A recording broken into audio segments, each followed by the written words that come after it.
చక్కగా మనకు వివరిస్తున్న ప్రతి ఒక్కరి గురించి కదా.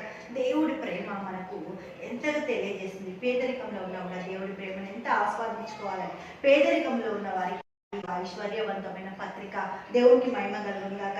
ఐశ్వర్యాన్ని ఐశ్వర్యం అంటే డబ్బులు ఉంటేనే ఐశ్వర్యం కాదు, దేవుడు ఐశ్వర్యం, ఆనందం ఐశ్వర్యం, సమాధానం ఒక ఐశ్వర్యం, సంతోషం ఒక ఐశ్వర్యం, ఆరోగ్యం ఒక ఐశ్వర్యం, దేవుడికి మహిమ కలుగుగాక.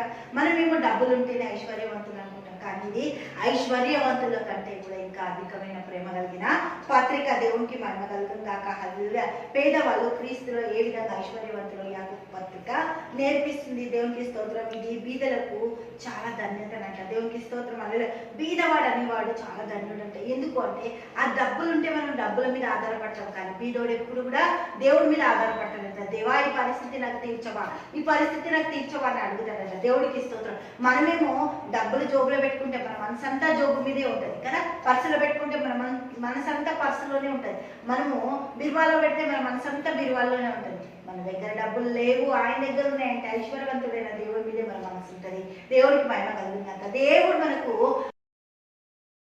ఆయన దారిద్రుడిగా వచ్చిందని దేవుడికి మహిమ కలుగుతుందాక కొన్ని పత్రికలు మనకు వివరించి చెప్పిన ఆయన వివరణ. దేవుడికి స్తోత్రం. హల్లెలూయా. క్రీస్తు చేసే ప్రతి పని మనకు జీవితాల్లో పాత నిబంధన భక్తుల గురించి అన్ని కూడా వివరించి చెప్పింది ఇక్కడ యాకోబు భక్తుడు. దేవుడికి మహిమ కలుగుతుందాక. హల్లెలూయా. యాకోబు రాసిన పత్రిక 1వ అధ్యాయము 10వ వచనం ఒకసారి చూద్దాం. ఏలైనగా ఇతడు గడ్డి పువ్వు వలె గతించిపోయాను. దేవునికి స్తోత్రం. మానవుడి జీవితం చాలా చిన్నది, ఈ విధంగా ఉంటది అని యాకోబు నేర్పిస్తుంది.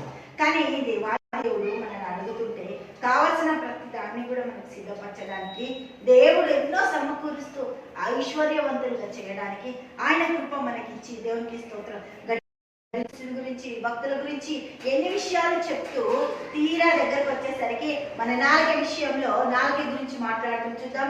యాకోబు పత్రిక 3వ అధ్యాయము హల్లెలూయా 3వ వచనం చూద్దాం. గుర్రములు మనకు లోబడినట్లు నోటికి కళ్ళం పెట్టి వాటి శరీరం అంతయో తిప్పుదుము కదా, ఓడలను కూడా చూడుడి, అవి ఎంత గొప్ప వైపు ఎదుగానికి కొట్టుకొని పోవును. ఓడ నడుపుకొని దేశము చొప్పున మిక్కిలి చిన్నదగు చుక్కాని చేత తిప్పబడను. దేవునికి స్తోత్రం. చుక్కాని చేత ఓడను తిప్పొచ్చు, ఎంత అక్కడ ఏమున్నా కూడా వాటి అన్నిటిని సరిచేయొచ్చు, గుర్రానికి కళ్ళం వేసి మార్చొచ్చు, కానీ మన నాలుకని సాధు చేయలేము. ఎందుకు అంటే నాలుక భయంకరమైన అగ్ని. హల్లెలూయా. అగ్ని ప్రపంచం, పాప ప్రపంచం. ఆ నాలుకతోటి మనము దేవాది దేవుని బిడ్డలమైన అదే దేవాది దేవుని బిడ్డలని శపిస్తున్నాం, దీవిస్తున్నాం, శపిస్తున్నాం. అలాగే అందుకే ఇక్కడ యాకోబు అంటాడు, ఒక్క ఊటిలో నుంచి దేవునికి స్తోత్రం. 12వ వచనం చూద్దాం. యాకోబు రాసిన పత్రిక 3వ అధ్యాయం 12వ వచనం. నా సహోదరులారా, అంజూరపు చెట్టున ఒలివ పండ్లు అయినను ద్రాక్ష దిగే అంజూరపు పండ్లైన కాయన అటువలే ఉప్పు నీళ్ళలో నుండి తీయని నీళ్ళు వస్తాయా? రావు. మీరు శపించేవారు కాబట్టి మీ నుంచి శాపం వస్తుంది, ఆశీర్వాదం రాదు. అందుకే ఆశీర్వాదాన్ని మనము ఏమి చేయాలంటే దేవునికి మహిమ అలవాటు చేసుకోవాలి. దేవావిలను దీవించుగాక. ఎంత నిన్ను శ్రమ పెట్టి, ఎంత నేను ఇబ్బంది పెట్టినా దేవావిలను దీవించు అంటే ఆ దీవెనలన్నీ మన మీదకి వస్తాయంట. దేవుడికి మహిమ దీవెన కొరకే దేవుడు మనల్ని పిలిచిన ఉగ్రత పాత్రలు అవ్వటకు మనల్ని ఎక్కడ కూడా పిల్లలేదని పేతురు భక్తులు చెప్తారు.